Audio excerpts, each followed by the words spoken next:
Hey guys, good morning and welcome back to the channel. Good morning, happy to you guys from the Philippines. I'm gonna share just like to do. I invite you to share the content with family and friends. And if it's your first time here, please give a favor, follow, leave a comment below to let us know where you're watching from. And yeah, please share it. It helps a lot. Don't keep the blessings to yourself. Definitely you want to share it with others around the world so that they too can know that God is doing amazing things here in the Philippines, and that's just one of those things that I like when it comes to sharing these mission flight report. We are coming up to the end of the year, and we're now at episode 9. So hopefully, we'll have one more episode for you. Whether we fly or not, we'll definitely have a year end report. So we'll close off season 7 and we'll go into season 8 at the beginning of 2025. How are you guys hearing me? Is my microphone good? Is the audio clear for you guys? As you can see on the caption, it is my toughest mission yet. I honestly thought this week was gonna be my last flying missions. If you're watching from my personal account, I encourage you to come over to my page. That way, your feed can be shared there on my page itself. Your comment, rather, will be able to be shared. If you're watching from my personal account, whatever you put in the comment section, I cannot flash it on the screen, unfortunately. But yeah, and then for some reason, this thing is not working. I don't know why. Anyways, I'm trying to share the videos with some other um individuals. All right, we got 6 viewers. How are you guys doing? Oh, by the way, just so you know, we will have a Q&A session at the end. So at the end, that's when we're gonna take your questions and comments, etc. We'll flash them on the screen. We'll address them. So in the event that you're not able to endure the entire feed, you can at least put your question and then go, and then you can come back at a time convenient to you to watch the video where your questions are answered. All right. For announcements, we'll get into some announcements here so that you guys are abreast with what's happening in our ministry. And we'll also update you as it relates to the things that we had announced uh, last time we were here for episode 8. So on your screen now, you should be seeing the list of announcements and things that we are praying for.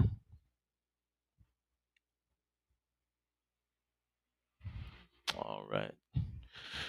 All right. So we invite you to partner with us for the purpose of the humanitarian efforts here for the Filipino people. We're still praying for the fuel. So for fuel, if you ever want to contribute a drum of fuel to the work, there it is. There, um, we're still praying for missionary pilots and flight nurse. We're still praying for a service vehicle. It's a Christmas season, so if we'll be praying that hearts will be touched this season.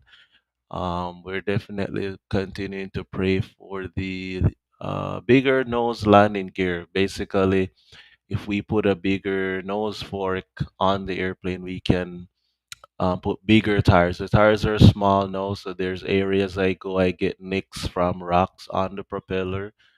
We're really soliciting your prayers for the airworthiness renewal. I had a conversation with the inspector yesterday, and at this point, the most I can do is just really be praying. It's already showing some challenges and we're just praying that somehow we can get this thing renewed, and we'll be able to comply with all their requirements. The life raft inspection was good.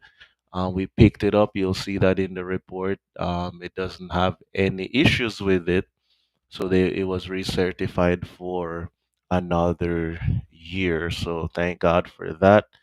As for the rest, we're just gonna be continuing to pray for God to bless with the means, for us to be able to do, what we do best in terms of helping to save lives. So that's all it for the announcements, and we encourage you to partner with us. All right, we'll get into the report. Basically, we are giving you guys almost 2 weeks, yeah, from December 2nd to the 20th. Right, so we owe you guys about 2 weeks of stuff, and we're gonna get into it. So the mission, the report begins with a flight here going to the other base. So May and I departed early in the morning. We're heading out to the other base, where she's gonna do some work on the other airplane, and then finally, the mechanic and I, along with two other mechanics, we're going to be working on this particular airplane. So May will be working on the other six-seater airplane, and all four of us are going to work on 5, 6 November. I mean, 1282. You guys had donated some money for you guys had donated some funding for working on the lifters. Remember, we said we picked up some small whiskers of metal in the oil, and so funding came in for that. The parts finally arrived, and we were able to get it here in the Philippines finally.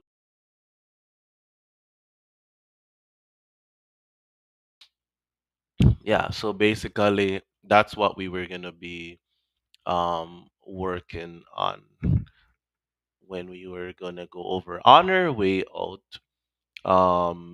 I was climbing up to about 8,500 feet when I had phone signal, so I got a call for a medevac request. Apparently, a foreigner got decompression sickness, and I was asked to go help that person. So I turned back, so I canceled the flight going to the other base. May and I, we turned back, and as we turned back, and the medevac did not follow through, unfortunately.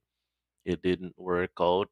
so so we basically lost a whole day because of that. So we fired up the engine the next day, and then we finally was able to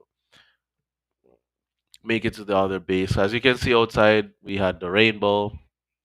This is a very interesting video. Some of you might have seen the reel. You don't know what's going on, but if I go back to the previous video here, you see that rainbow, and outside was really, really cold at 8,500 feet. For it took us over 3 hours and an hour and a half to go. I She needed to use the bathroom, so I said, "Can you hold it?" She said, "Yeah." So as soon as we landed, she had to run. And I've been there. I know the feeling. There's times when I remember that I have literally um shut down the engine on the end of the airstrip, run into the bushes, do my business, and then go back. And then the doctor is always asking me, "Captain, what happened?" I said, "Doc, when you have to go, you have to go." So it was a pretty cold experience. Whenever I go to this air base, I like to bring these guys little gifts and treats because they are off grid. And so it's always helpful when I'm able to bring them supplies so that they can have that. Go back to the room, son. Stay there.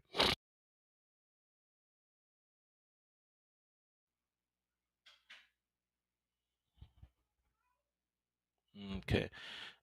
Yeah, so we were able to do that for them, and this is just a video of the getting set up. That's just some little stuff for the guys so they can have good, wholesome food. Some stuff it's very challenging for them to get. So we're gonna be introducing you again for those who don't know. We have so these are the guys who are working on the airplane. We have Ray Sikich here. He's the missionary pilot. If you've been following me since pandemic, you would have met him at some point.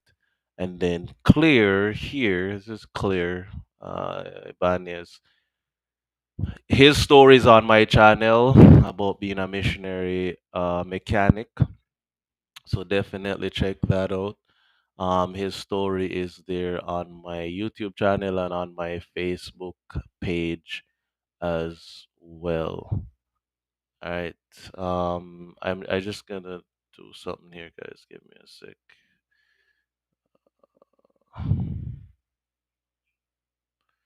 Ay, ay, ay. All right, we can let this clip play a little bit more. So this is our setup. We have all the tools and everything ready. On the table right here are the lifters. So it's 12 of them, and we're gonna be putting them in the airplane.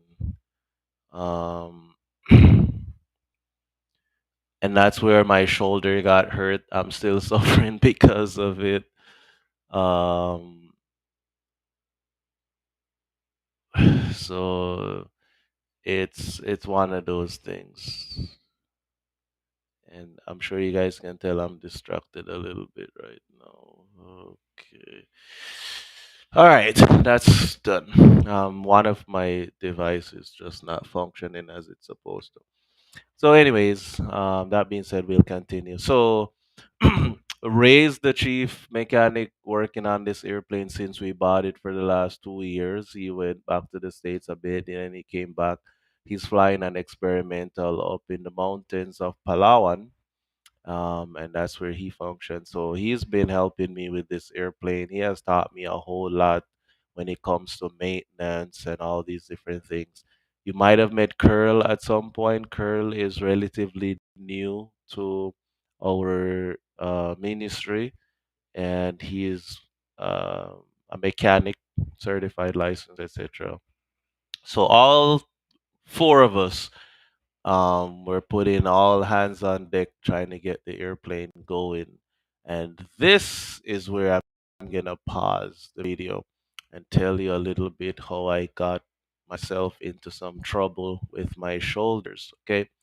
So I don't have much pictures, but right in here, this area are 12 piston rings, basically the intake, the exhaust, right?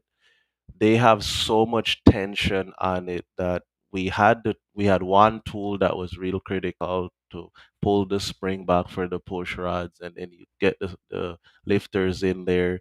You use the tool to release the spring, and then it lines up, right?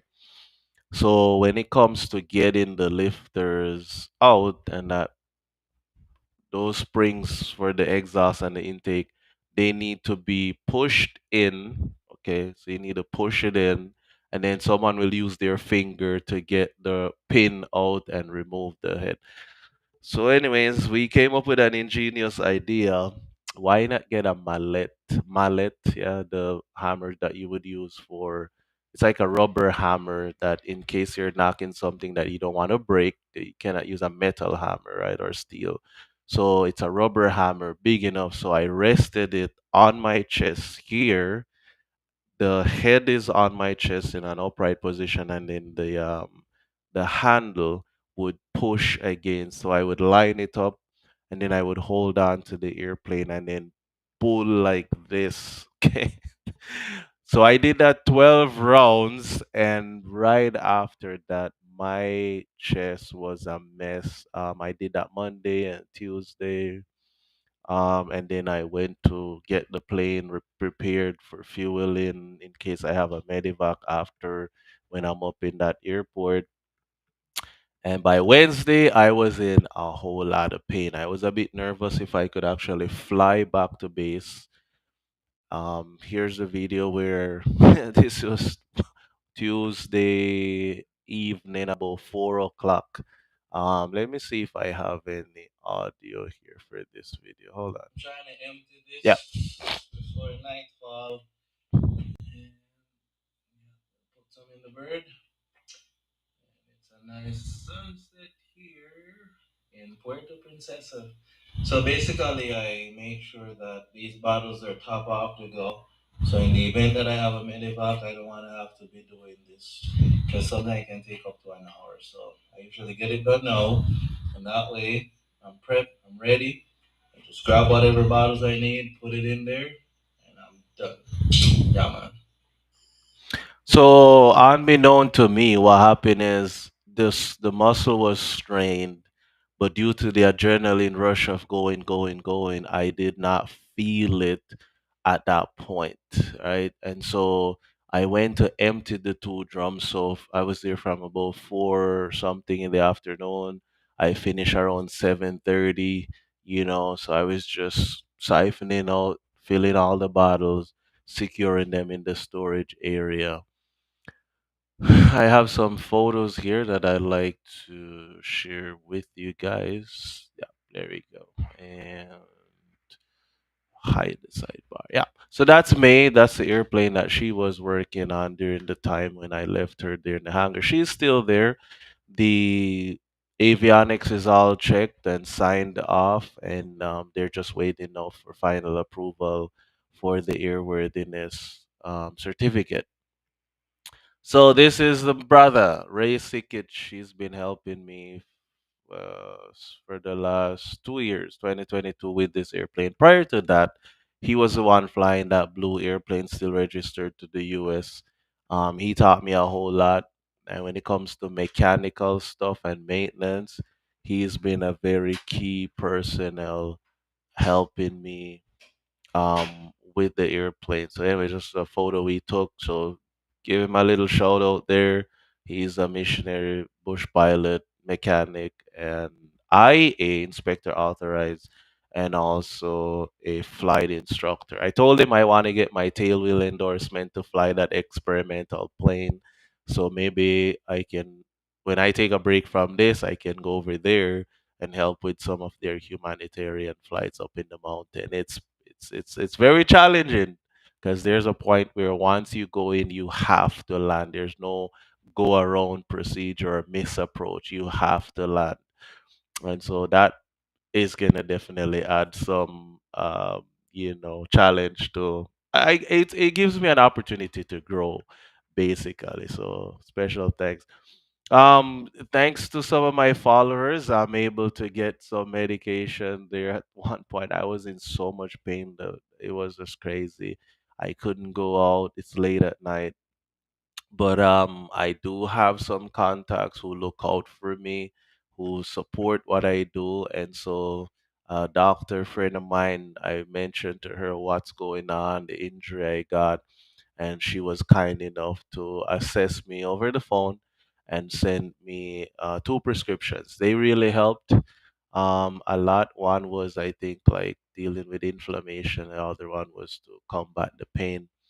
The painkiller did make me drowsy a bit, so I had to make sure that I didn't take it when I need to drive or fly. So I had to choose, okay, when a mission came up, no pain meds, so I would go out there and just handling the throttle and the flaps, like the minor workload for the right hand, it's fine.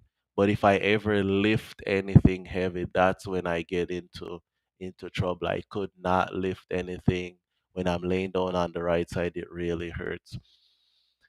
We have some packages coming to the Philippines at this time. They were shipped off early last week, and so we're hoping that they can make it um, by Christmas. So that's the raft. I was able to drop it off there in my school. As you can see, 12/24, right? 12/24 December this year is when it expires. So I told you guys to pray because this life raft, it's not a required equipment to be on board. Life vests are required. We have that. The life raft, it's just an extra precaution in case we something happens and search and rescue is not able to come and we're just floating in our vests. This raft, it's a boat that can take us out of the water. It's certified for four, it can carry five, but if we ever go to six, it's in an overload situation, right? And I mean six adults, that is. It's kids, should be all right. But um, so I dropped it off there at Fast Aviation Academy. They have a facility that recertifies raft and vest. It costs, I think, 9,500 pesos to recertify it. So I was a bit nervous because we had submitted one before and they rejected it. It was condemned because it had pinholes. So what they usually do is they pull it open, inflate it, and then they check if there's any leak happening before they put it back together and then recertify it. If they were not able to, if it had any issues like leaks or the canister or anything inside the thing is defective, then we would have to buy another one, which would take a while to ship over, and it would be about 800 something dollars for one of these raft. When I got it, they gave me a comfortable 2 years. So we got it in 2022 and it brought us 2024. And I'm yet to use it, which is a good thing. Just have it as a precautionary measure. But I'm always praying that I never have to use this raft whatsoever. Sunday, I believe this was uh 2 weeks ago, I think. Yeah, a little, almost 2 weeks ago. I went in to get some X-ray, so I had contacted a doctor friend of mine that I happen to know personally. He's an orthopedic surgeon, and I reached out to him, told him what happened, and he said, "Okay, come on in." Tuesday was his office, I mean, clinic day. So I went in, and they got some X-ray done. He opted to do an X-ray because when he did the physical examination and touched the area, I was really, flinching with the pain. And so there we are. He's looking at everything and just checking it, zooming in minutely. And then finally, no bones were fractured or broken. So he concluded that it's the muscle that was really damaged. So I need to do some hot compress and give it time. He never prescribed me any medication at all. Good news for me was at the end of it, I said, "Doc, how much do I owe you?" He said, "Listen, man, you don't need to pay anything." So the only thing I paid for was the um, X-ray, which was 1,500 pesos, or about 30 bucks. Yeah, yeah, 3 5 15. Yeah, about 30 something dollars for the X-ray. So that's good because medical stuff can be very expensive. So it was a blessing to know that I didn't have to pay anything. So Doc Flores, good morning, happy Sabbath, Paul. Shout out to you, and yeah, help me say thank you to the doctor for giving me a free checkup. It could have cost me a little bit, but he waived my fee basically, and that's kind of one of the reasons why I chose to go to that particular hospital because it's an Adventist hospital. I'm an Adventist, and as Adventist to Adventist, we usually get discounts on our medical care when we go to our own facility, and especially if they know you're a missionary. As in this case, he waived the fee 100%. I did a surgery at the hospital before, and they gave me a huge discount um, price so that I could afford to do the surgery that I needed to do. That was 6 years ago. So, nonetheless, we want to say thank you to Doc. After that experience, I had a mission that I needed to do. So, I'm going to share the video with you here.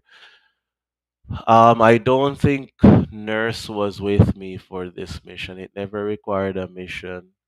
I think it was yeah, well, let me double check here. Let's see. This was let's play the video and see where it's going. So the mission is accomplished. We got here in about an hour and. All right. So we have a new feature for you guys. Basically, what I do is I try to give you on the ramp stuff. So it has some audio. We'll check that out, and it will explain. Because sometimes I forget exactly what happened and where. So I decided to start record some video. So let's go over to the ramp and get a live report here of what's happening. So the mission is accomplished. We got here in about an hour and 15 minutes. And so they're just unloading the patient at this time. And they're going to put him in this ambulance. All right. So you guys are not able to pick up the audio. Not sure why. The video is max. Sorry, let me try and turn it up a little bit more. Okay. All right, let's try that again and see if you guys can hear me. So the mission is accomplished. We got here in about an hour and 15 minutes. And so they're just unloading the patient at this time. And they're going to put him in this ambulance. And then they're going to take him to the hospital. Patient was pretty stable today. He had to sit up. He felt a bit warm. So the nurse was fanning him a bit. But yeah, we're here at Sangley Point Airport, and these guys are awesome and amazing. They will help us to unload, even though it's not their job. They always help us to unload the patients. So back to you guys over in the studio. Yeah, man.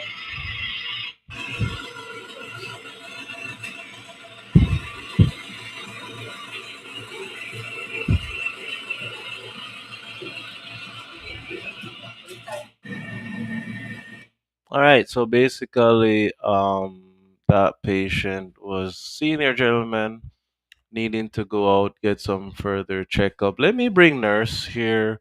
As you can see, Nurse Nelson was not.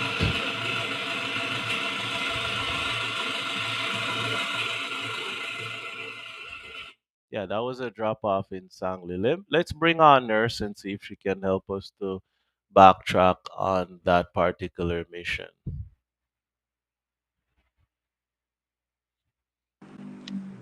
Good morning. Morning. Yeah, that is on the 7th, Coron to Sangli, right? Oh, okay. Okay. All right. Kuron going to Sangli. So you were not a part of it? I was there. Oh, Ah, okay. the All right, 7th. give us your info on It's, it. it's a hypertensive patient and then he have an enlargement prostate. Yeah, yeah. But the Oh, patient was is stable naman. okay, it was stable. Any updates on him since? No,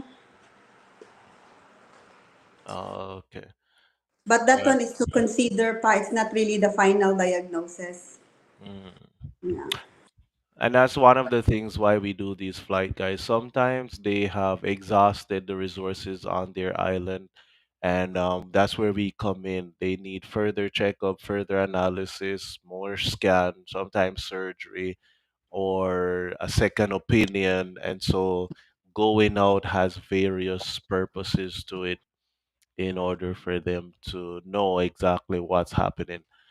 Stay on the line here, nurse, because we're gonna get into the second Medivac. This was the 12th of December, and it was Curon. It was a double Medivac, so that's why we're starting with video here.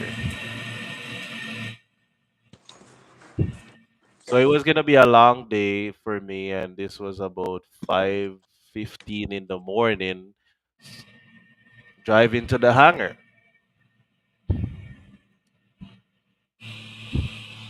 All right.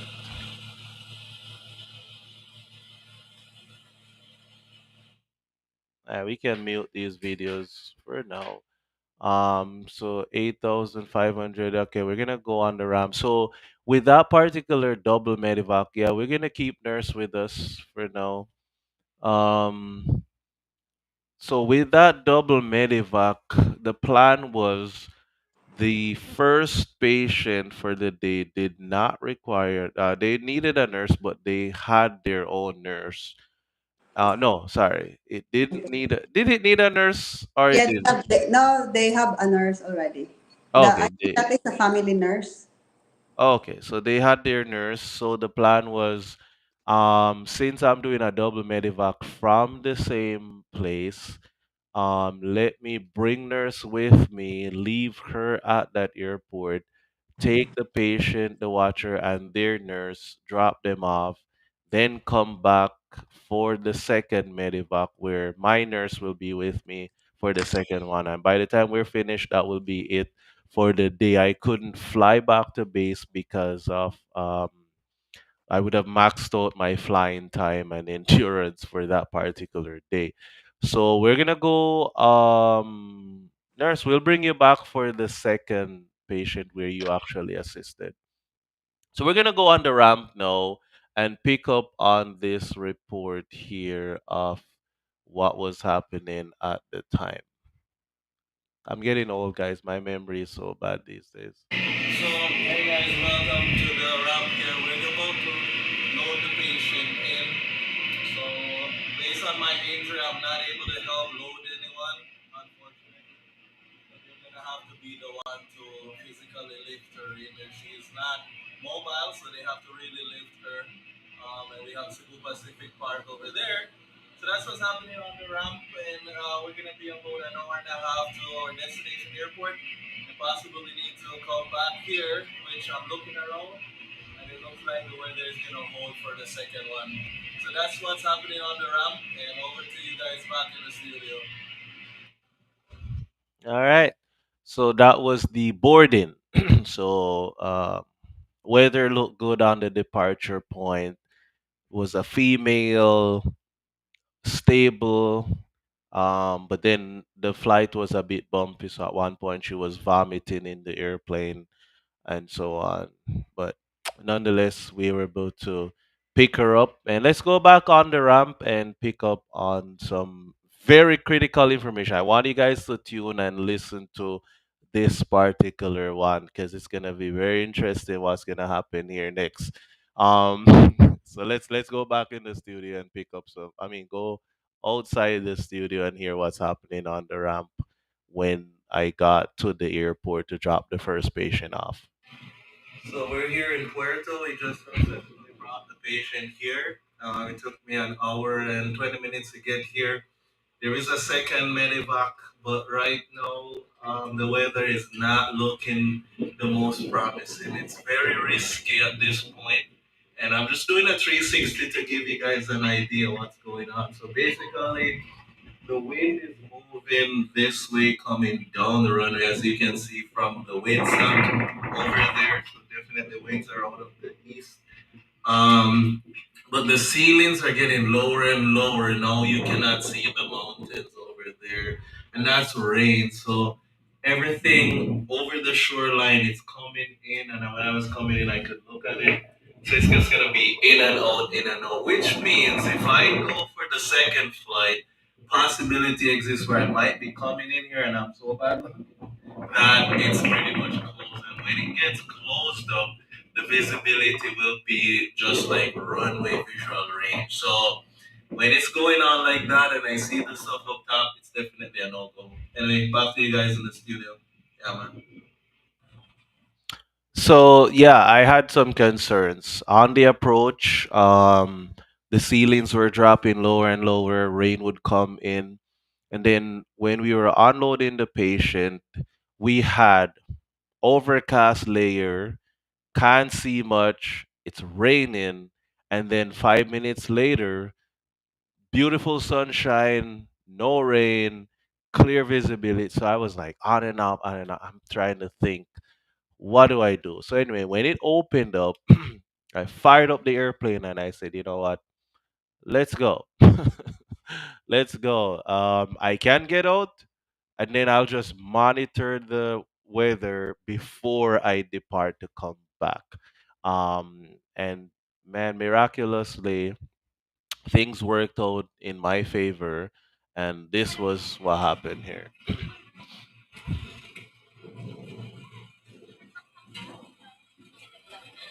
Shout out.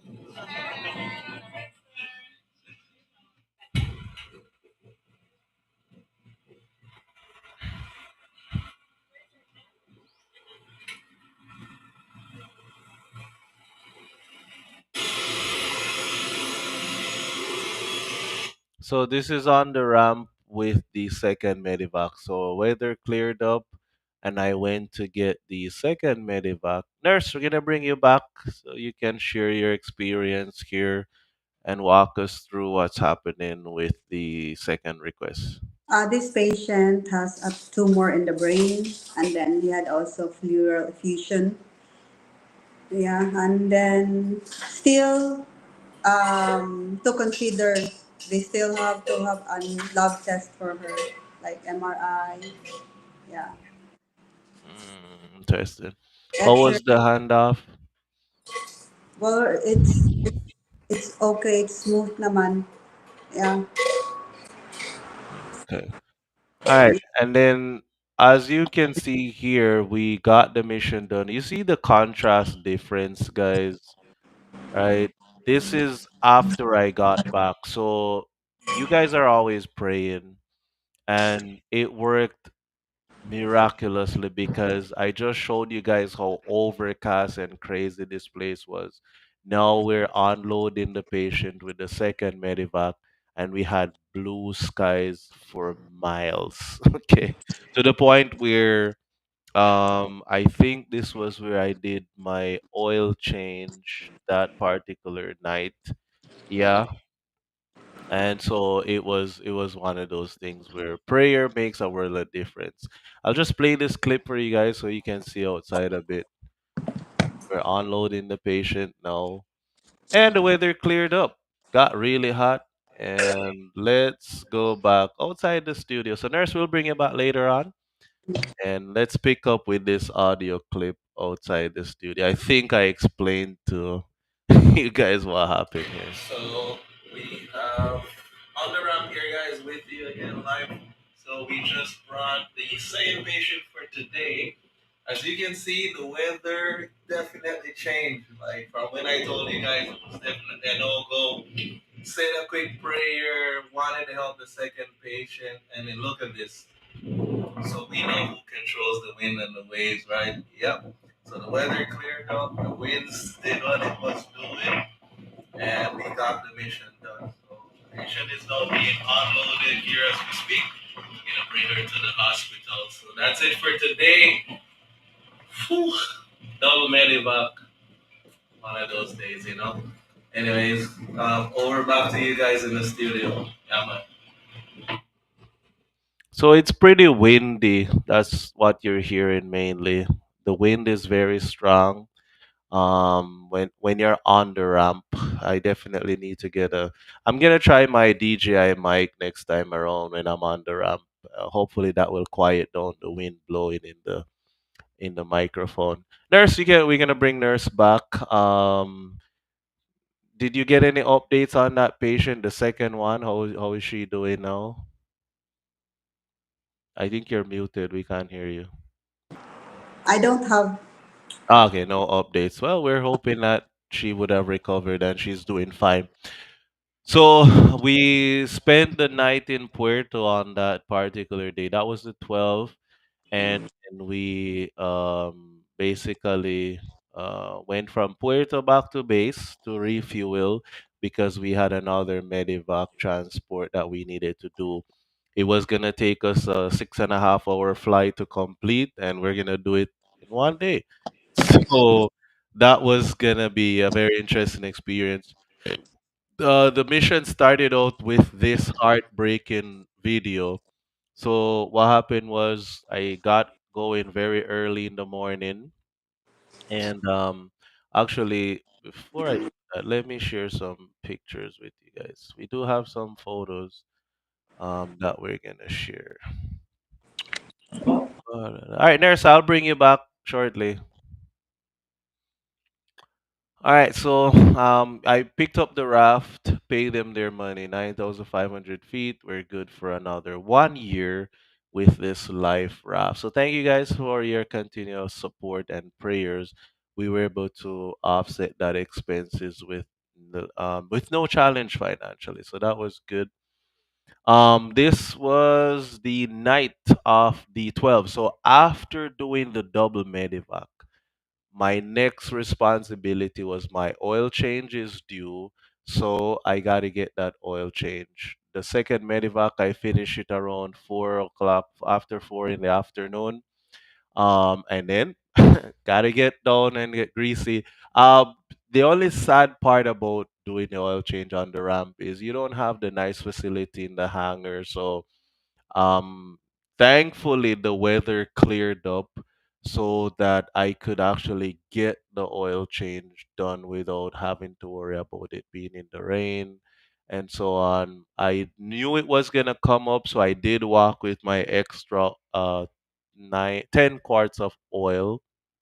Then I had to compensate for when I drain it, how to catch it in bottles and make sure I don't make a mess, you know.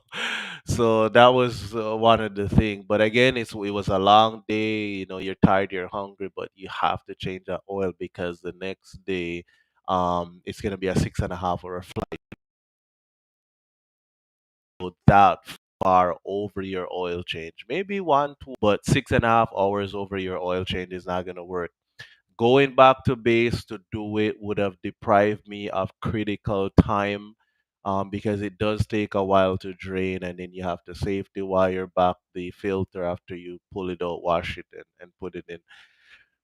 So for those who are young aspiring pilots, if you don't have a level of interest in maintenance, not sure you're gonna blend into this world at all, because different things pop up, and the more knowledgeable and experienced you are, the more helpful you are. Because in this case, my oil change popped up at an airport.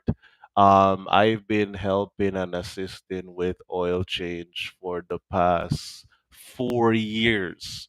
I can do it now with my eyes closed. You know, I know all the steps, procedures, safety wiring, all that stuff. It's easy. You know, it's like tying my shoes lace. After 4 years, you get the hang of it, right? You knock it out in an hour or so, then you put the airplane back together. So some days you fly the whole day and then you have to work the night shift.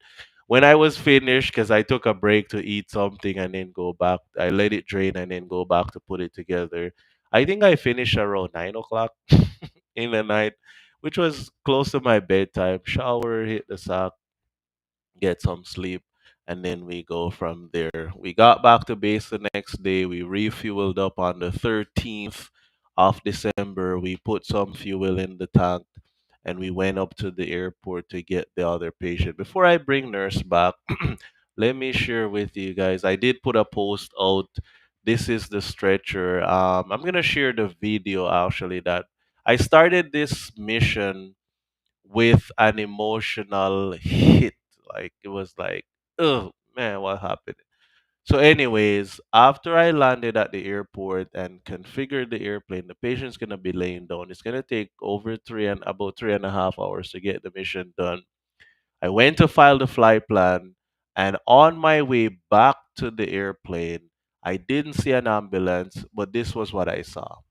I'm walking up to the airplane, and as you can see, someone is laying on a stretcher with an umbrella covering them.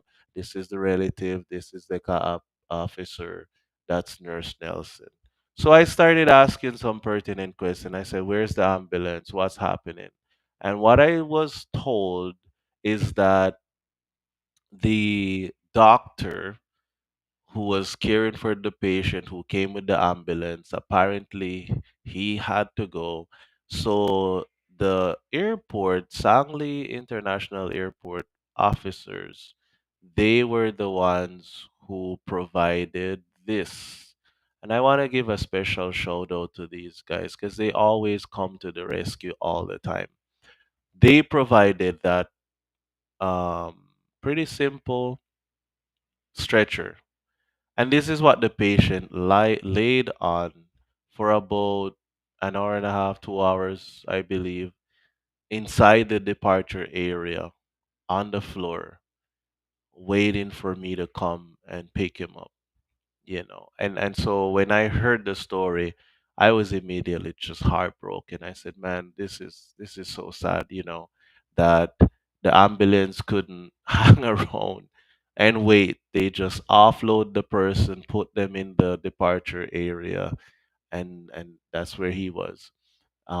Usually the ambulance workers who come, they're the ones who help. Remember, I have this injury. I'm in a lot of pain. I can fly, but I cannot lift anything. And that's why I wanted to share this photo. So I just want to say special thanks to the ground staff there at Sangli International Airport because they were the ones who came and basically brought the patient to the airplane, and then they loaded up the patient inside the um the airplane as well. Without their help, it would have been impossible. Like my nurse and I, we couldn't do it. I my shoulder's a mess. I cannot lift anything. And so I had made a post about it. You guys had shared your feedback and so on. And again, this is just the dynamics of what we do.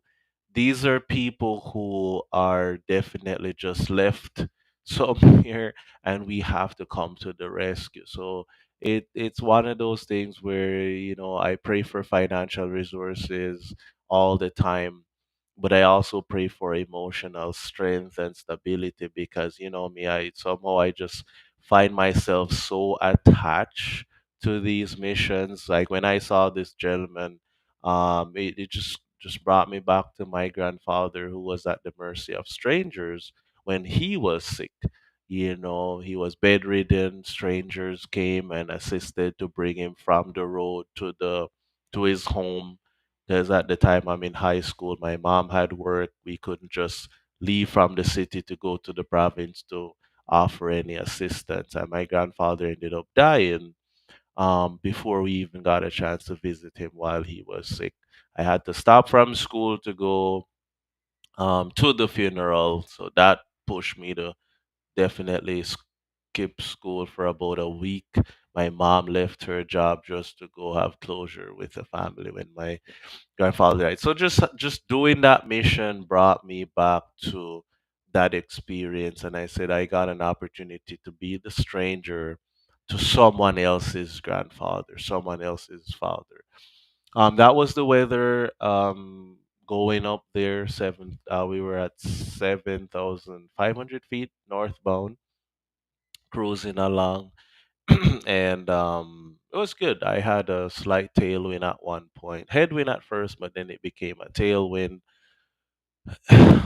Before I share some shout out, I have a video on the ramp here because some interesting things happened. After 3 hours, 28 minutes, I was on final approach, and we're gonna go to the ramp where we'll get some actual audio footage of what transpired there. So let's tune into that now.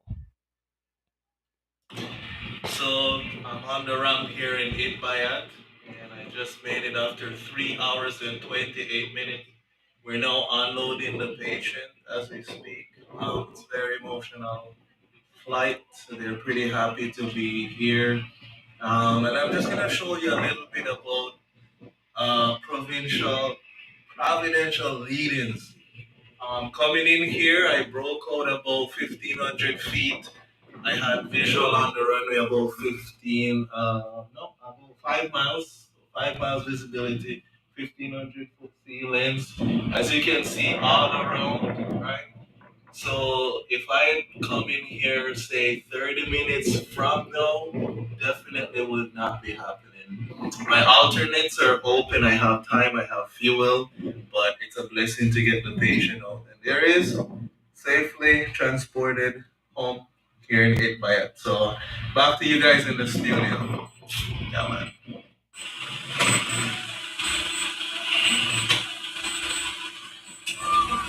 Ben, salamat po. Shout out, ma'am. Apa. All right. So, Eight Bayat, second time to do a mission there, but first time to um, spend the night. Actually, I was there Friday night, Saturday night. So I spent 2 nights and one day, one afternoon in Eight Bayat. We're gonna bring nurse back. We did have a little bit of challenge on route with the patient. Nurse, 3 hours 28 minutes. How did you survive? You're muted, by the way. Oh, it's fine. I'm used to 3 hours and 30 minutes flight. Yeah, Yeah. I have to Um. Go hold ahead. hold the patient's hand all the time because he's so restless. Yeah, he just keeps moving and moving because he wants to sit. So I told him no because he don't have that energy. Yeah. Okay. Any updates on him since? No, I don't have any updates. Okay. All right. For those who are watching from 8 Bayat, I know you guys follow me. You can shoot us little updates. Let us know how he's doing. We're always praying for him. We won't get into the details of the patient's case, but it's one of those things where, the Ivatan have their dying wish ever so often. And when they have it, we're there to make sure that it happens. And so um, it's good to be able to bring him back. It was very cold. Now on the approach, some very interesting things happened. So for those who are pilots who follow me, I just want to walk you guys through something here. I'm coming in on the approach, and when I was 7.5, started my descent. When I hit 6,000 feet, there is the clouds. I'm talking with air traffic controller. I'm telling them what's going on.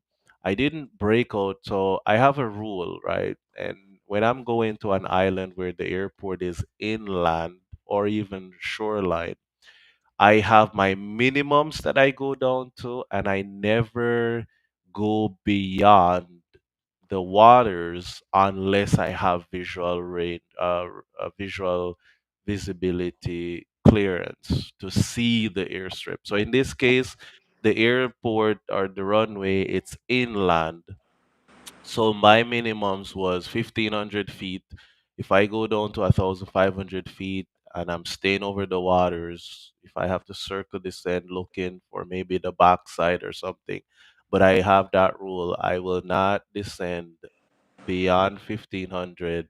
And if I'm gonna go that low, I'm definitely gonna make sure that I'm over the waters. And the reason for that is that at least you know you're not gonna hit anything. So just being situationally aware on that approach. I'm talking to the air traffic controller who controls the area. I'm telling him what's going on. And right as I went down to 1,800 feet, I initiated a left turn because I said to the air traffic controller, I'm only going to give this one shot to get in there. And if I cannot, then I'm going to divert and go over to his station where controlling from, which was about 10 minutes flight. So I initiated a turn to the left at 5 miles, 1,800 feet, and I'm still descending. So I was going to do a hold and descent at the same time. As soon as I hit 1,500, I broke out 5 miles. So I was able to slow down the airplane, configure it for landing, and put it down there safely.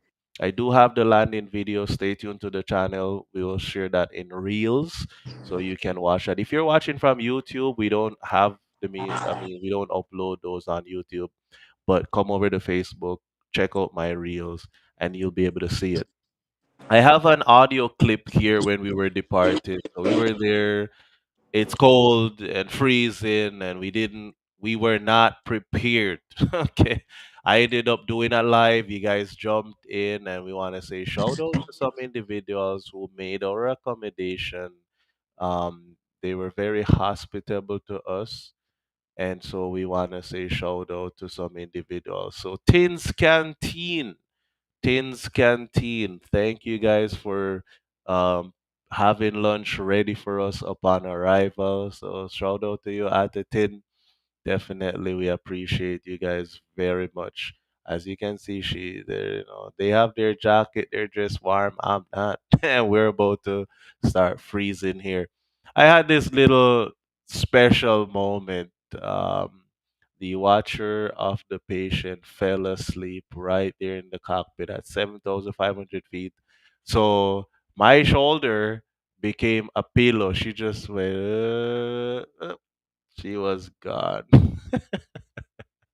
So, in that moment, I realized that, yeah, being a missionary pilot, you're not just a pilot sitting there. you're definitely that shoulder that someone can lean on, literally. So that was nice. I don't think she has seen this as yet, but she felt. I've never had it. I've had people fall asleep all the time, but they're usually on their side. But somehow happened, she just went, "Eh," and nurse captured it. Nurse, we're gonna bring you back for this one. This was a very, very, very special moment for us there in Itbayat. Um, Ate Eileen Robelius, yes, Ate Eileen, who is the mom of Colby. Um, Colby is my first medevac flight in Batanes back in the pandemic. Unfortunately, Colby didn't make it. He had leukemia. He got all the treatment he could. His body just couldn't keep up anymore. Didn't make it, and his mom reached out to me and asked me if I could transport him back home. Ever since that mission, Colby's family and I, we have really bonded for years now. And so, this is Colby's grandmother, right? And as you can see, I'm now dressed warm. Itbayat is freezing. If you ever go to Itbayat, guys, please, December month, walk with a jacket. That place is Alaska of the Philippines, right? It's really cold. Nurse, we're gonna bring you back. So Nurse should be joining us here back on camera. Yeah, there we go. Uh, so we got a chance to. What's the name of Colby's grandmother again? Let's see. Nana, Nana Luring, Nanay Loring. Yes, Nanay Loring. She is coming up in her 80s. So when 81. we 81, when we visited her, that evening, her birthday was the next day, the day when we're leaving, which was Sunday, right? That was gonna be her birthday. The let's see here, 15th. Yeah, her birthday is the 15th. We were visiting her on the 14th of December. So when we visited, we learned a lot about her, and I was told by Ate Eileen in particular that she's always wanted to meet me. She has sent me a lot of pasalubong every so often, but we've never met. So the feedback I got after meeting up with her was me visiting her was one of the best birthday gifts that she ever got. We got a chance to pray with her, listen to some of her stories. She likes Matthew. Matthew is one of her favorite Bible books to read, or books of the Bible to read. So she has the Ivatan Bible, the Tagalog Bible, and also in English. So it was just nice visiting with her, talking with her, and she gave me a nice hat, which I do have, thanks to Hosea, who likes the thing as well. So I have to be sharing my hat with my kid. He likes it. So anyway, belated birthday again, Paul. It was nice meeting you, and if we ever go to Eat Bayat, we're definitely gonna visit again. I went to this store to buy something because it's cold, so I wanted to grab some noodles and make sabaw to warm my bones. And when I went to the store, as you know, when it comes to Batanes, Itbayat, Sabdang, and Basco, when I go to these stores, usually if the store owner has a certain smile on their face, it always registers to me that they follow me on social media. So shout out Ate. She follows me. I say, hey, let's take a photo for shout out. So shout out to you. Thank you so much for serving us there at your store. God bless. But this was the tricycle driver that took us from where we were staying to back to the airport for our flight. Morning, Kuya. Shout out to you. God bless. Thank you so much for safely transporting us. We really really appreciate it. And then we got back to base. Before we got back, there's a photo. We want to say shout out to a gentleman. I'm gonna bring Nurse back as she spent more time with him. I wasn't able to see him, but I think there's a photo there of someone who actually donated the jackets Yeah. to us. They also gave a nice little envelope. There we go. Yeah, nurse, tell us about this gentleman, please. That is Kuya Alex. And then when he arrived at home, then I think the son is watching your live at that time. Then you said, "Oh, if ever who had winter jacket, can you?" Like that. Then yeah, then the son was so ano daw, very what's this concerned. Hey, Dad, they really need a winter jacket because I think they're freezing. And so the this Kuya Alex came there, and then yeah, I have Chika Chika with him, and they said, "Oh, this is for Cap Davin and all." Yeah, and then he's a nice guy, and he works in Pag-asa. Yeah, and then that's why Mm, he told me about the weather as well, and then chika chika with him, and then he asked me where I live. So I said I'm from Butuan. Then he said, "Oh, I've been there in Butuan." So I was like, "Yeah, we have a good conversation though at that time." It's just that well, I knock on your door, but he says, "Oh no, it's okay because maybe yeah resting." So yeah, he's nice man. Yeah, eat bayat. yeah. Nice. Sayang naman, I missed the meet and greet. So sorry, Kuya Alex, Sir Alex. Sorry, I didn't get a chance to meet you in person. But if I ever come back to Eat Bayat, or you happen to be in Basco on one of my missions, definitely would be a blessing to be able to connect with you. Thank you for the jacket. It really kept me warm. And thank you as well for the envelope that you gave. So shout out to you. Appreciate that. Dios mamahes. Yeah, Dios mamahes. All right. Salamat po ng marami. So I got back to base here, guys. And after getting back to base, I have a video though. There's a video I want to share with you. Because again, many are aspiring mission pilots. They want to have an idea what my world is like, the flying and so on. When I took off that morning, the morning of December 15th, I took off. I had about 4.5 hours of fuel, maybe 5 hours max. I was hoping I'd have a stronger tailwind than I had, and I said no. I was calculating my fuel a million times, and once I start calculating my fuel constantly, it's a clear sign that I need to do a fuel stop, right? Because the ground speed is not fast enough, so I'm definitely gonna stop. This was the climb mode I want to share with you guys. So I popped in the clouds, maybe about 4,000. I'm in contact with air traffic controller. I'm telling them what's going on. And I broke out on top. Okay, so from 4,500 feet to okay, let's catch this video so you guys can hear what's going on.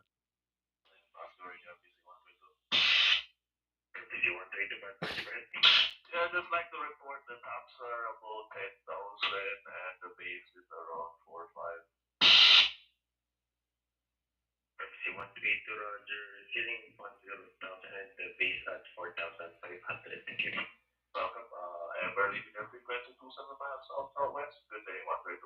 C132, 27 miles, leaving frequency. Good day, safe. Think about. Yeah. So, yeah, guys, 10,500 feet was when I reached the tops where I could cruise on a VFR altitude. So at 10,000, there's a cloud, put another 500 feet to that. So I was 10.5 VFR on top. And then coming into north of Tuguegarao, I decided, you know what, I'm gonna stop in Tuguegarao, get some fuel. That will add a lot more. What do you call that?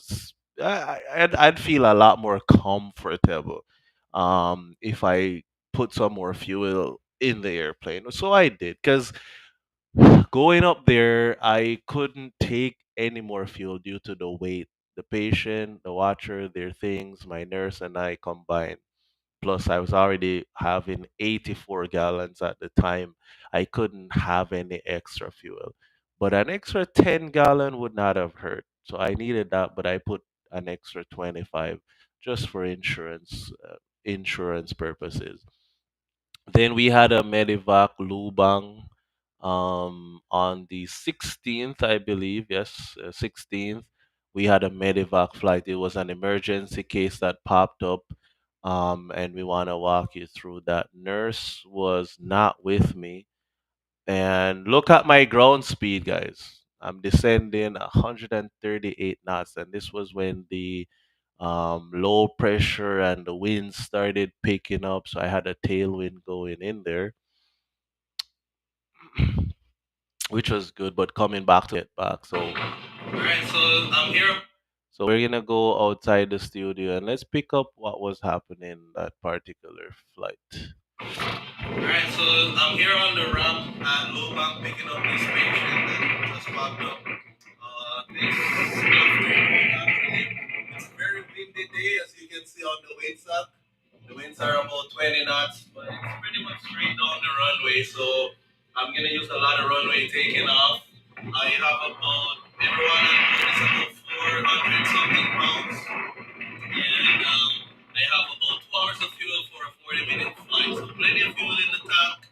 Wind is gonna be strong. It's gonna take me about 48 minutes to bring the patient to the destination of choice. So let's load up and back to you guys over there in the studio. Yeah, man.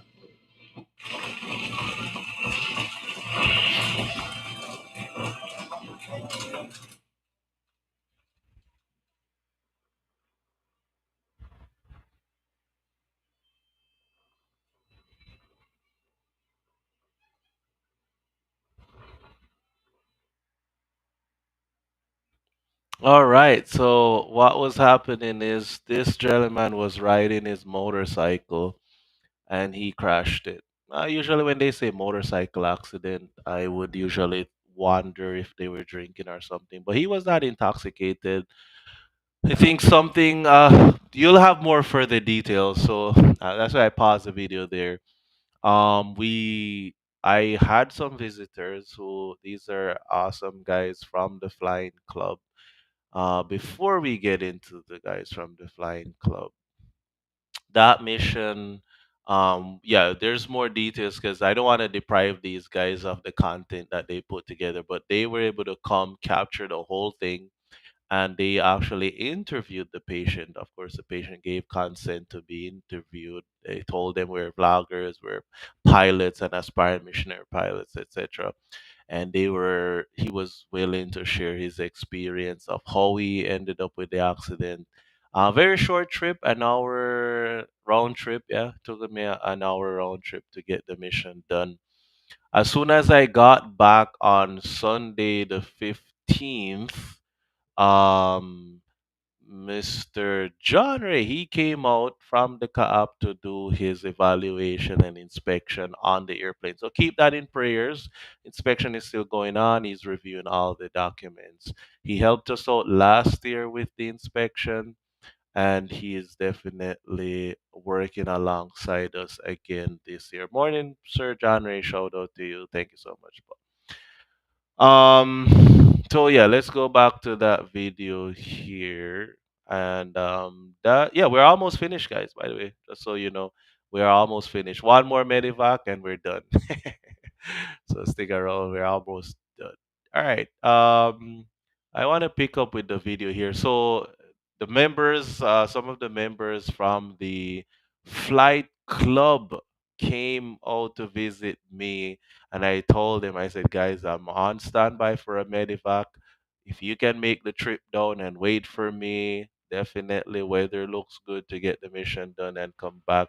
And this is just them, just being blown away. They've been following, they've interviewed me on their channel.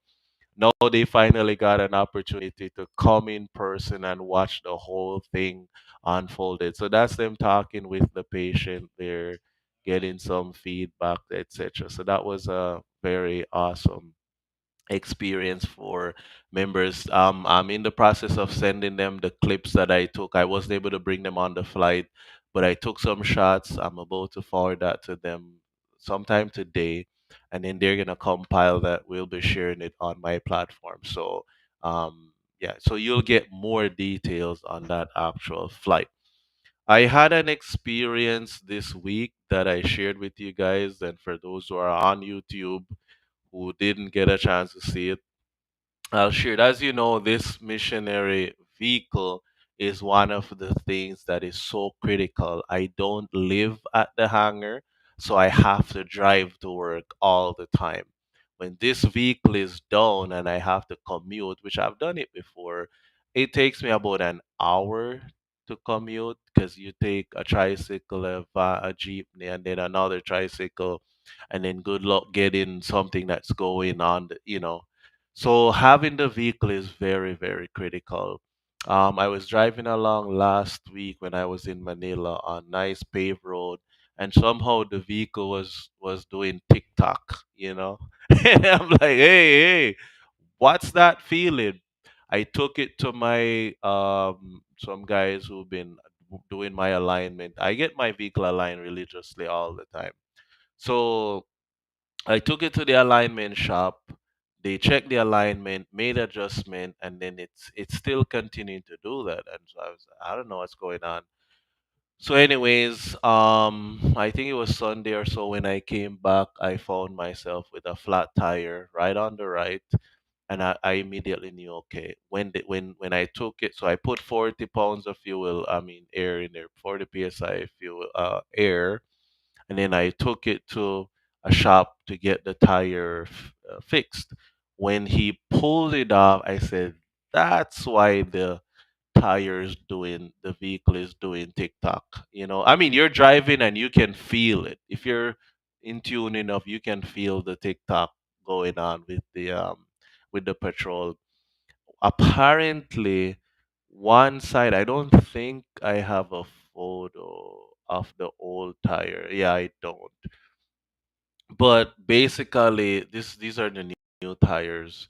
So before, and I shared the post with you guys, um, one spot was bald and then deflated. So that's why it's wobbling like that. I said, Lord have mercy, I can't believe I was driving around with something like that. And as soon as I felt it, I tried to remedy it. But the fix was it took a flat tire to get me to pull it off.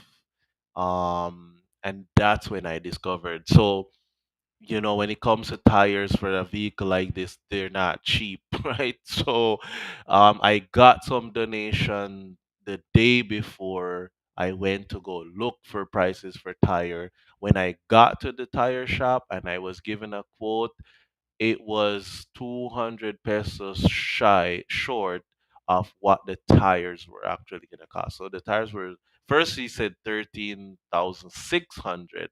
I said, Kuya, do you have any missionary discount? He said, okay, I'll give it to you for 13,200 pesos. So that's how I got those nice two tires. Ceylon. The ones that I just pulled off, they've been on the vehicle now for about 4 years, so they give me good mileage. So I'm happy for that. Really, really happy for that. So thanks to the owner of that tire shop who was kind enough to remove 400 pesos off the tire so I could afford it. And shout out to you guys for praying and supporting. We really, really appreciate it. These are the guys who came out and they were so happy to come see me and my world. They promised to come back. I told them, if you're coming back, don't leave Yan. Yan, sayang naman eh, sayo. You missed out. But hopefully on the next trip, you'll be able to come. They are still in training, so pray for them, and they have different plans. So we'll pray that God will continue to lead and provide and guide their decisions. It's not easy to find young pilots in this country who are humble people. I give you that much. Sometimes I don't know. I've met some. Yeah, just the humility is not there. So I've been commending these guys from the flight club that they are definitely a humble set of young people in the aviation world, and I really noticed that and I admire them for that. So that's and they brought me a shirt, so I do have my flight club. So they say, "Hey, Cap, you're a member of the flight club." I said, "All right, I'll make my contribution ever so often." So they're gonna be coming back. We're gonna be talking about weather and navigation throughout the Philippines. I have 6 years experience and over 1,500 plus hours, about, yeah, about 1,564 hours right now. I just just updated my logbook yesterday afternoon, so that's why I know how much I have. Um, Tagging along with these guys, hanging out with them, it's good experience for me because it gives me an opportunity to give back to the aviation community a portion of what I've been experiencing for the last 6 years. So shout out to these guys. As you know, when I'm not flying, I try to keep myself busy. Right? And one of the things I do outside of the flying is ever so often when I don't have anything that I'm fundraising for, people send me some general donations time to time. I made a commitment 2022, yes, 2022, I made the decision of trying to give back to the actual community. And so I have started this ministry, right? Drive by ministry, where I give away bigas. So one sack of rice, it is about $20 per bag for this rice. So every so often when I get general donation, for example, when you guys make a donation and you say, hey, for like it's not specific, it's like where needed. Yes, usually that's the caption, where needed. I will take a percentage of that general donation and I'll let it accumulate. And when I get some free time, like the weather is bad, I'll drive up to that area and I will get some rice. The owner is very nice. I walked up to him 2 years ago, um, and actually, no, 2021 was when I did it. Yeah, it was 3 years ago. 3 years ago, I walked up to this shop, and I have the video actually of the shop itself, what they're doing. I think this is a audio clip. We should be able to get some audio from this. So I'll let you hear a little bit. Guys, welcome back to the biggest channel. Shout out, ma'am. Okay, I want to pause here before we go. So this is what I do, right? What's inside a bag of rice is, so here is the dinarado, dinorado Mindoro rice. It's brown rice, right? So this is 75 pesos per kilo, right? It's brown, and then I combine it with some white. So it's mixed. I don't do the full white. I do this with this one. It gives some fiber into the rice. It gives some extra additional nutrients, and I get some feedback from some of the family. They love it. They love it. The owner was so nice. Imagine I walk up to him. I said, "Sir, all I have is 1,000 pesos. Can I have a bag of rice for 1,000 pesos? And I want brown rice combined with white for 1,000 pesos per bag." It was a ridiculous request, but you see this title here, faith, right? I walked up by faith and I asked the gentleman. I said, "Sir, I don't mean to sabotage your business, but I'm a missionary here. I have handled some stuff in the pandemic. I know a lot of families struggle to put rice on the table, and I would like to give back. I don't have much. This is my budget. And for the past 3 years, when I go to this shop with that little budget, I am able to get rice." Right? When I tell Filipinos how much I buy a sack of rice for, they said, "That's unbelievable. They don't know anywhere they can get this quality rice for that price." So special shout out to them. They're really awesome and amazing. And let's finish the clip. Christmas. So yeah, we're getting 7 sacks. We're gonna divide that into half, so that's 14 families we're gonna bless. Come check these guys out. They've been awesome in helping me to have biggest all the time at very, very much discounted price. So Ben and Ferdy, Joe at Rice Store. Shout out, Ido. So yeah, it's 9,065 pesos for 7 sacks of rice, and we're gonna divide it.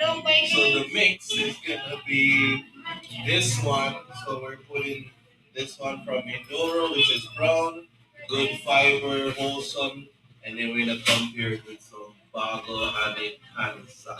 So yeah, let's do it. Yeah, man. All right. So that's the clip basically. I've already started to distribute it. I still have a few more to go. And it's been awesome. Like there are families who have been benefiting now for about 2 years. There are some families for the past 2 years. Honestly, I mean, I don't want to bombard you guys with money. So the airplane takes so much financially that when I have things like this, I just pray. Yeah, I just pray and I said, Lord, if you see it fit to impress anyone to make a donation, then I'll do that. But I just feel like because the airplane takes so much fundraising to sustain it and do all that stuff, I feel like these little small projects, I just do them when people willingly just give without me fundraising. So again, once you make a donation to this ministry, there's tons of places that donation goes. So it's not just feeding the team and I, but it also helps to give back to the community. There's many experiences. We'll talk more in our last report at the end of the year. I do have some clips left here that I want to share with you guys. All right, we have one last medevac mission, and it almost became our last. We're gonna bring Nurse back here shortly, as we get into the final mission for this report. So, Nurse, tune in, bring your handkerchief, cry if you want to. It's all right. So we have the clip. Oh yeah, yeah. What did yeah, okay. All right, Nurse. So we're about to push this plane out to go fly in this mission. And all right, guys, let's go save this baby's life.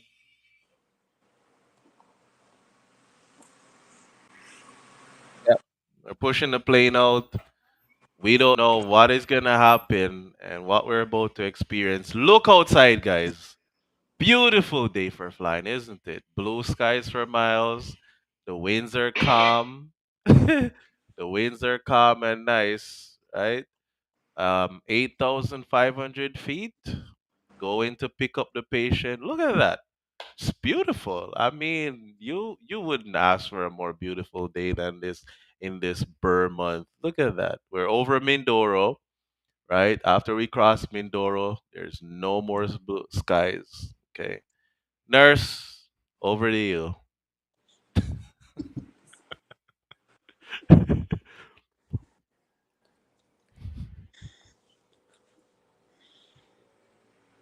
All right, nurse's last for words. Can you hear me, nurse? Yeah.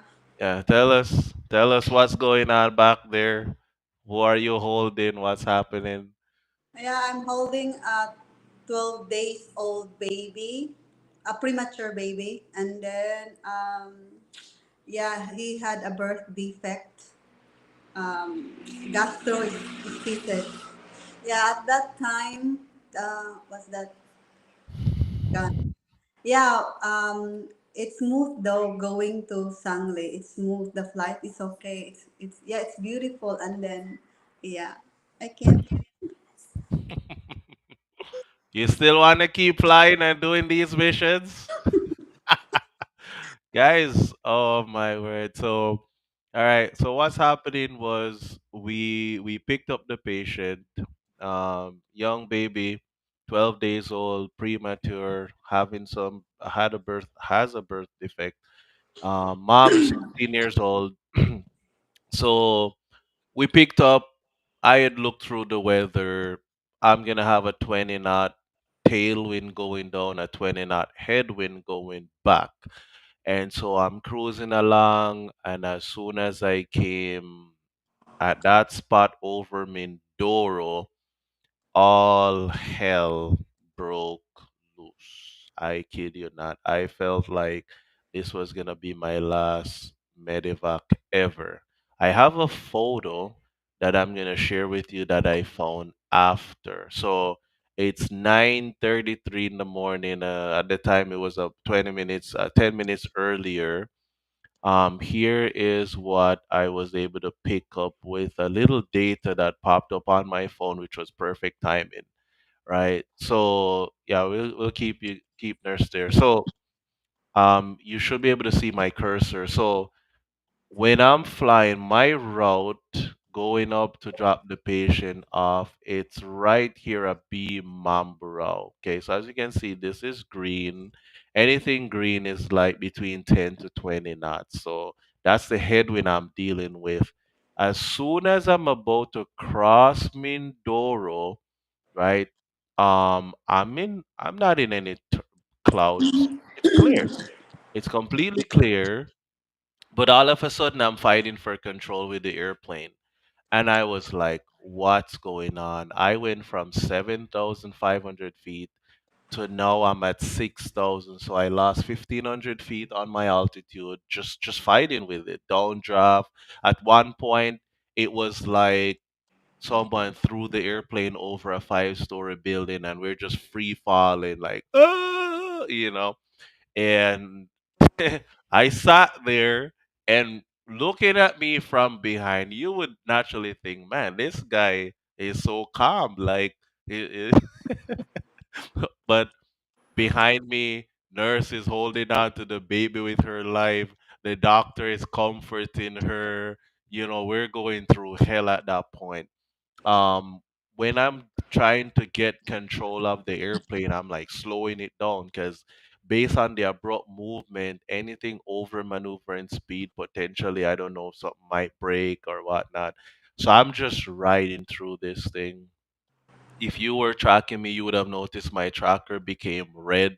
I activated my emergency search and rescue thing on the tracker because I couldn't get a hold of Manila. So I'm trying to call them up. They're not able to hear me. They asked me to switch over to 1 to 1.5, which is the emergency frequency. I tuned to that. They're not able to hear me either. I'm squawking 7700. I hit the ident 3 times, still not getting anything. So my tracker was my last resort because I'm like, I don't know what's going on. I'm in the clear air. The elements are coming at me. I'm doing everything to keep this wing level, trying to maintain control of the airplane at all times. The plane is taking me for a ride and everything. So I said, okay, Lord, you know what? This might be it. I say that quick prayer. I put my life in the Lord's hands. I said, Lord, I had an awesome 6 years. I logged over 1,500 hours. I helped 300 plus patients. And I think today, if I don't arrest this descent and get back the control of this airplane, that's going to be it. So the tracker was my last resort. And once I activated it, all my emergency contacts were getting phone calls. So my phone happened to pick up data right at 9:33. I picked up some data, as you can see from the screenshot here. 1 bar on Smart. Smart, I love you guys so much. Thank you so much. Shout out to Smart. I had 1 bar with data, and then it picked this up. I said, "Oh, okay." So I'm dealing with a 40 knot gust of wind right here in this area. So my route was here going like that, right? And so that was what was going on. Whew, we made it. We made it, guys. Finally got a hold of Manila. They asked me if I want ground support. I said no need. I changed my squad. They had me change my squad from 7700 to 1201, and then I had to land with a 10 knot crosswind, which was so. I mean, I've gotten the hang of crosswind landings now. That was no issue or concern. But after I landed and the baby was unloaded off the airplane, that's when nurse just broke down, guys. But I had my share of breaking down though. I just didn't show these guys, because as a pilot in command, You have to hold it no matter what's going on, even if you're scared to death. You have to sit there, calm, collect, looking cool, doing your job, right? Because if I lose it and panic or freak out or resignated, what's gonna happen to these guys? And in that moment, I was just praying.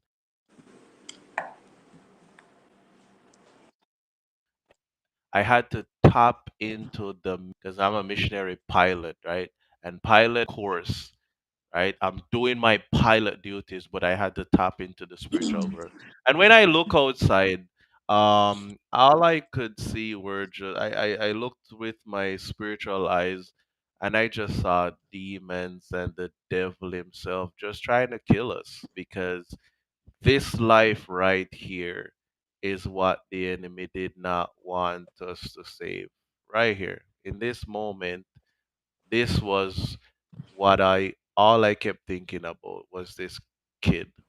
It's a boy, 12 days old, fighting for his life, and here we are with him.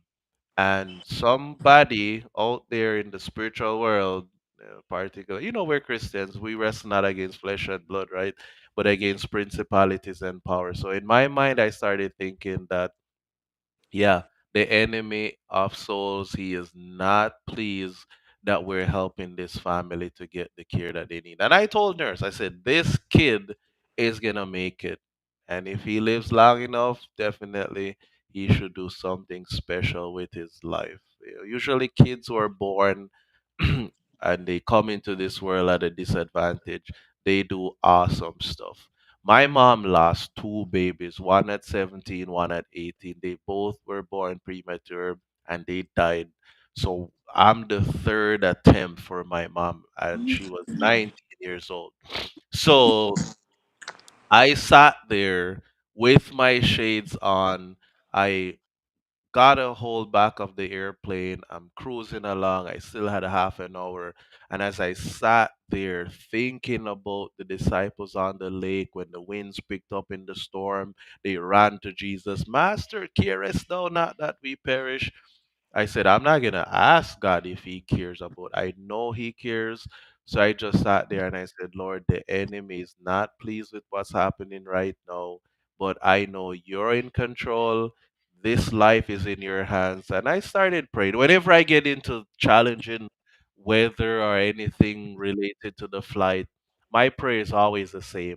I look back and I said, Lord, I'm not here as a foreigner in this country flying for fun. I'm sitting in this airplane trying to save someone's life. You need to help me, right? And after saying that prayer, I got a hold of things. We got into smoother air. Things were calm, and I that's when I broke down on my end. Shade still on, doing my job, but I was just a bit overwhelmed emotionally, and I said, Lord, now I know, and I'm reminded on this flight that I have to keep praying and surround myself with people who are praying. And when we ask for prayers, guys, if you follow me long enough, you'll realize I don't bombard you guys with, oh, pray for money, pray for plane, pray for pilot, pray for nurse. I also solicit prayer for us to have a certain environment because what we're doing is life changing impact. And if I was the devil himself, I wouldn't comfortably let a guy like myself do what I do in saving people's lives. So ever so often, God allow him to come at us, and it takes our prayers and the good angels to fight back the evil and the attempt from the enemy to not have us finish the mission. So, nurse did all her crying, got her emotions out. Nurse, share with us. I don't know what you were going through. What was going through your mind? Did you almost, I think you said you almost dropped the baby, right?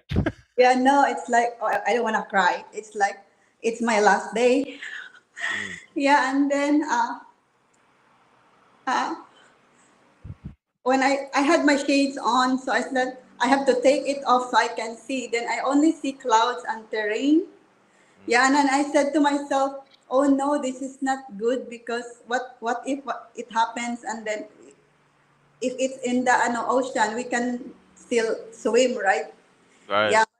In my mind, I just pray to God, and then I prayed, and I said to God that, Lord, if ever this is the end of our lives, I'm sorry for what I just talked to the Lord, and then yeah, and then I think the doctor as well saw me. I think the color of my face is pale because he comforted me, and then yeah, and then I have to hold the baby close to mine, and I don't care about the oxygen because I have to hold the baby so tight, and then my other hand is in the chair, so it's like yeah, it's like I'm concerned what if the baby will fall because we are really thrown with the strong winds, right? And I was like, yeah, I have to hold the baby, and then yeah, I was like yeah, I was so emotional at that time, so I have to face the doctor. So yeah, and then the doctor saw me as well, and then yeah, and then I have to put my other side in the ano ba, side of the plane. So I have the yeah, because yeah, my thinking is just that's the end. Yeah, and then yeah, and then I'm just glad that when I checked the baby, he's smiling. Yeah, and then that's the time I said, I think we're gonna leave because the smile of the baby gives me assurance at that moment. Mm. Yeah. Amen. Amen. Right. Right. It was tough, guys. I felt like it was gonna be my last already, but Yeah. you know, yeah. Whenever I go in that airplane, honestly, mentally, there's a side of me that says this might be my last mission. There's no guarantee that I'm gonna be making it back to base. So I told myself, anytime certain things start to happen, I say that quick prayer. I put my life in God's hands and I say, all right, Lord. I start being grateful at first. And I never find myself screaming in my mind of begging for my life or wanting to keep living and doing this.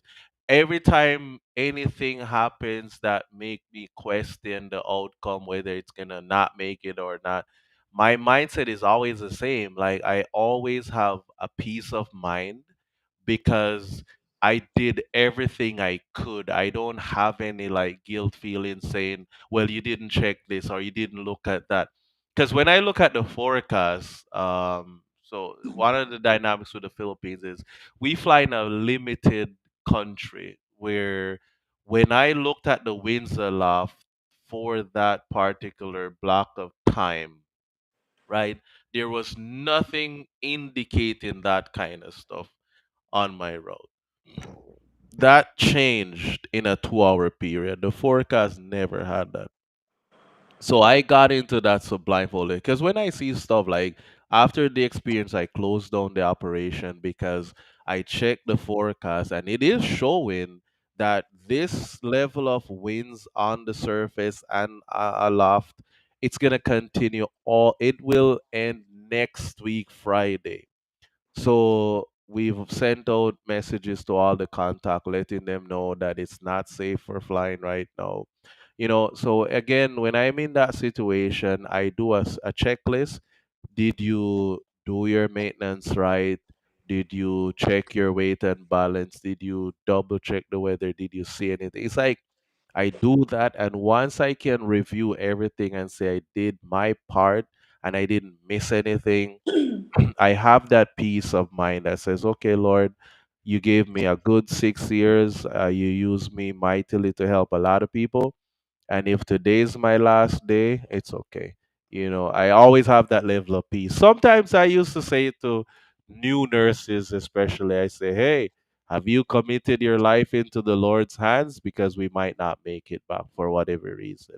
And it might sound like you're not hopeful or you're just being gloomy, but it's not. It's just that's the reality of our life. And if you're not willing to die to save someone else's life, then what's the point of living? So, nurse, you still want to keep going? You're free to retire now. The option is there. You can send in your resignation. We won't judge you. We appreciate your ministry, I'm but brave. Well, I know the challenge for you is the fact that you like to hold on to the seat during turbulence. So having a baby limited your comfort to hold, right? So you had to focus on the kid, which distracted you. So praise Lord. Did you get it? I got an update that the baby made it to the emergency room. I don't know if they already did the surgery, but Mhm. the EMT did message me and say that the baby is now admitted and in their care. Did you get any other updates? No, I'm waiting for the father's response to my message. Not yet. Okay. Okay. That's good. So let's keep praying that the baby can get the care that they need. According to nurse, which I agree with her, this is the ultimate mission of 2024, guys. This was it. This was the toughest mission ever. We went through hell. And I told nurse, I said, nurse, here's the thing. Every time we have a critical patient fighting for their lives, be mentally prepared that something about the weather is gonna act up. Guarantee. In this case, here's the conflict. When you look outside, blue, I mean, it's so beautiful out there. You would never imagine that the flight was gonna go that direction it did because you just don't see it coming, right? So I prepared her for that. We were both shaken up. Whether the winds were still strong, we couldn't fly back to base. So I remember I had some unfinished paperwork that needed to be submitted for the continuation of the renewal of the airworthiness. All right, thanks, nurse. We'll bring you back later when we close off. So I went into Manila to get some paperwork submitted for the continuation of the airworthiness. It's a short distance that I need to move around. So I remember I saw this guy with one of these little e-bikes and I said, Kuya, can you drop me down there? And he said, yeah, sure, I can drop you down. So I was tagging along on a little e-bike in the heart of the crazy Manila going to get some paperwork stuff submitted for the airworthiness. So, that's one thing with me, guys. Okay, we're gonna be stranded here for the night. How can we be productive? And we were able to get a van driver. I mean, the traffic right now is so crazy, guys. All the Christmas party in the different school, just miles and miles of backed up traffic. This guy put on his hazard and he did some things I won't tell you, but he got us into Manila expeditiously so I could catch the office before they close at 5. I want to close off the report on a nice note. I usually make these into reels, but join me for a short final. This was coming back to base, so we got the paperwork done. Spend the night in Manila. The same driver, we hired him again to bring us back to the airport to pre-flight, get the plane going, and get home early because after 8 o'clock, the winds are gonna just pick up and be hell. So I said, let's go. So here's the landing here, going back into base.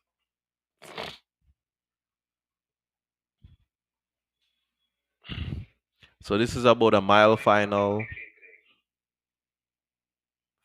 500 feet, which is about 200 feet.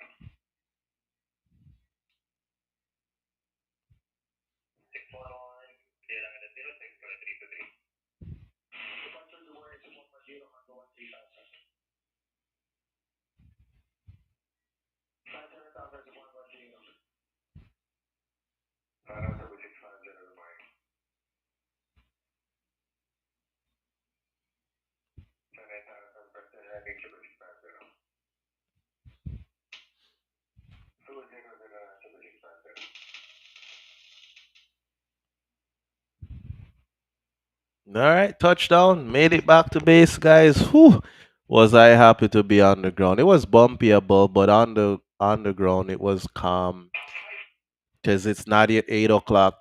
so so we make sure we got in early, to beat everything because all hell.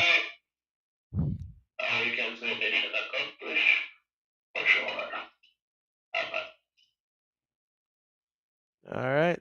And closing off my logbook. There you go.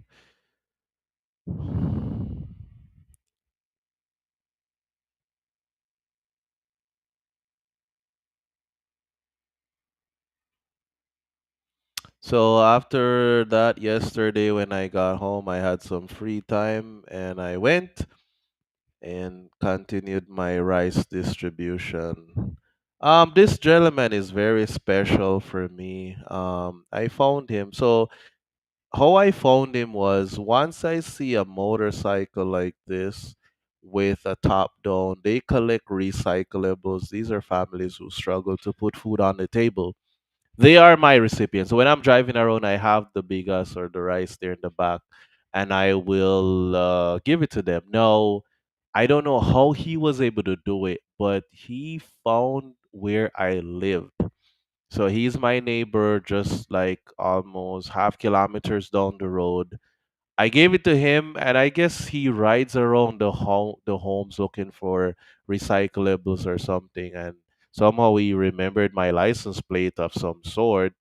And one day I came out and I saw him and his wife and his grandkid at my gate saying that they're on their way to the senior Catholic mass, and he just wanted to stop by and say thank you, say hi, see how I am doing, etc. So whenever I give him the rice, he always will chika chika with me. And of course he's doing this in Tagalog. So I'm always stretched to to really understand Tagalog. He doesn't speak English at all. It's fluent Tagalog. And I'm able to keep up. I like his smile. He's always so happy to see me. He chika chika. Then he asked me something yesterday that really blew my mind a bit. Um, and yeah, the video had stopped, but so he's asking me, "Where is my church?" Yeah, he was asking where I go to church, and I was like, I just wanted to drop the rice off. And then he's like, yeah, because I mean, I did tell him that I'm just a missionary here. And so he was asking me, where is my church? So I told him where I go to church when I get a chance to go to church. I told him where I go, and it was just a blessing that, yeah, so that's what sort of explaining to him. But I mean, as I said, awesome guy. One week in particular he came, and he actually he was passing by one time. He came up to the gate and he asked me if I had any big ass given away, because they were really struggling to feed the family at the time. This is not the photo of the actual baby, by the way, but in case you're wondering what birth defect the baby has, if you Google the illness, that's what it is. Right in the navel area, the stomach is protruding out a bit. So this baby, the baby that we transported, again, this is not the baby we transported. It's just from when you Google the illness and you hit images, that's one of the image that will pop up. And so a surgery is needed to correct this defect here that's going on, right? So for those who might be wondering, what was the condition of the baby? And again, that image is not the actual baby. All right, let's bring nurse back. Let's go into the Q&A session and let's hear from you guys. I'm not able to monitor my personal account this week, so if you're watching from my personal account, you need to come on over to my actual page where we can interact more. All right. Q&A session. Okay, before that, I think yes, thanks Janelle. Let's take the summary and then go to the Q&A. Thank you, Janelle. I heard your voice a little bit. Sorry, my bad, my bad. All right, let's take the summary with Janelle and then we will get into our Q&A. Hold on, Jay. Good morning. By the way, guys, Yesterday was Janelle's birthday, so belated birthday to Janelle. And today, May's not joining us, but today's May's birthday, so they're back to back. Yesterday was Janelle's birthday, so if you're still watching, shoot some belated birthday in the chat there, and she'll definitely appreciate that for sure. Thank you po. So for the summary for the flight of December 1 to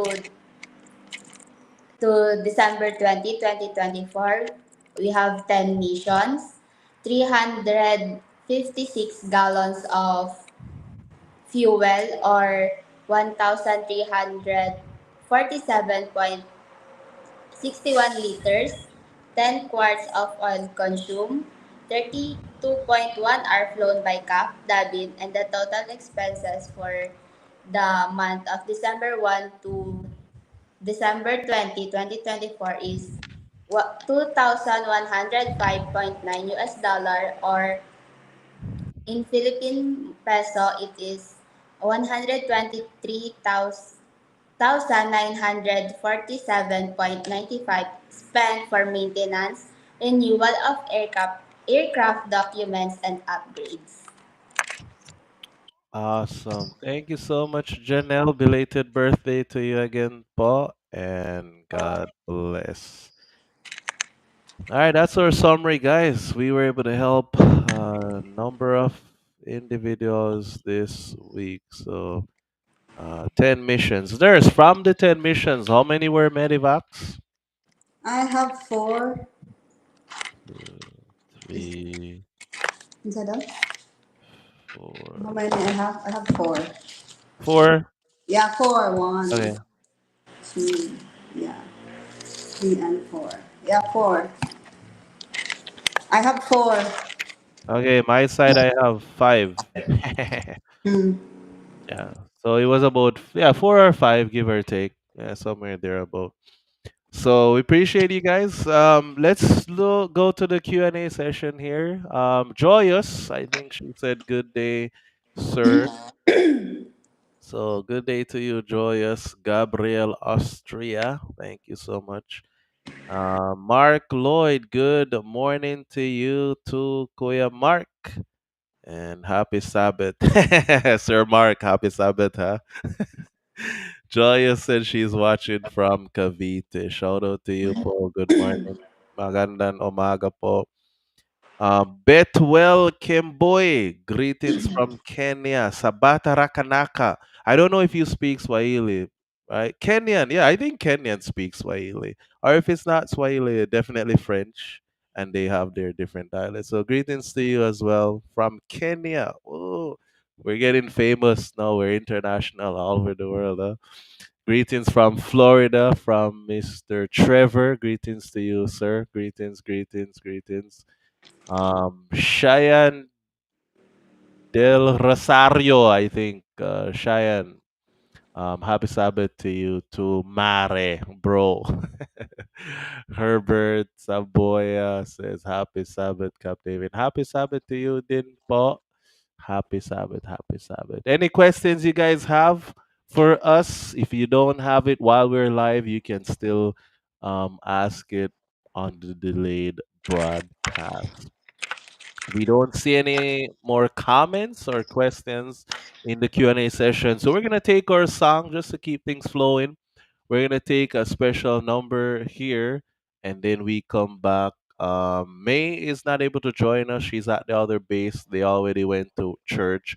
So we're going to do the prayer this week. So I'm going to be doing the prayer this week and we'll take some music and then we'll come back. If you have any prayer requests, put it there in the comment section. We're more than happy to pray with you, pray for you, and we're always praying for our donors and their family who keep us going financially to make all these missions possible. So, toughest mission, but nonetheless, we're still alive and well, and we will continue to serve.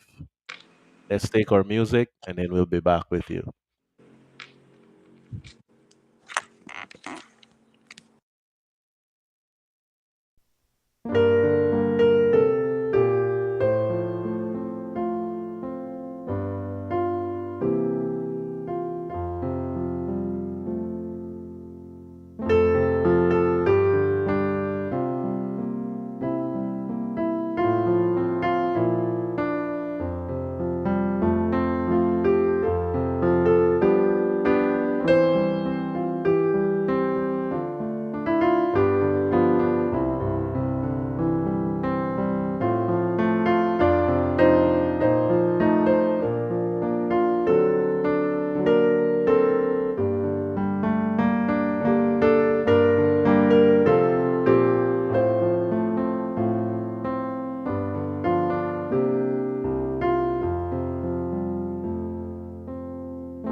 Beautiful hymn, guys. Beautiful hymn. In the home of Jesus, there's a place to rest. Uh, as I say, I don't know, guys. It's like I'm not afraid of anything these days. Like this week, and just it helps to live life a certain way that you can have peace of mind, peace of mind. And I think knowing why I'm doing what I'm doing gives me a lot of peace. It makes me happy, and I never take life for granted, naman. So, in the event that that's it, I'm ready by God's grace. Amen. So it's a blessing to be here with you guys. We're definitely gonna take prayer requests. We don't see any prayer requests. So to keep things flowing and to save on time, we'll just go ahead and pray now, and then we will share some info with you if you ever want to reach out to us with your prayer request, that is. If it's of a private nature and you don't want to share it here on the live, that's fine. Email it to us. Our email address is right there, flying by faith 2018 at gmail.com. You can definitely send us your prayer requests, and we'll be more than happy to respond to you. If you want to learn more about our ministry and what we do, you can go check out our website at flyingbyfaith.org or by his stripes ministries 1844.com for your question queries. We're coming up into the December month, and if God ever blesses you tremendously by the end of this year, and you are from Canada and the US, and you'd like to give something to a tax deductible charitable organization, we are very much qualified for that. So you can definitely check out our online option, or you can email us if you would like to know how to donate otherwise. We appreciate everyone's prayers and support. And that being said, we want to pray with you guys, and then we will have our promise text and our outro to close off this week. We gave you 2 weeks report in one. So that was a blessing. Let's pray with everybody at this time. Let's pray. Heavenly Father, we thank you again for taking us safely through another week. Lord, the last mission that we shared in this report was one that we definitely felt like it was going to be it for us, but we're grateful to know that if we didn't make it to share this report, at least we would have died doing what you ask us to do. We pray that everyone who watches this video can have the same assurance in life that they are where you want them to be and that they're doing your will for their life. We pray for all these patients that were transported, that you may give them peace, that you may give them hope, that you may bless them physically, mentally, spiritually, that you may give healing and comfort to the sick.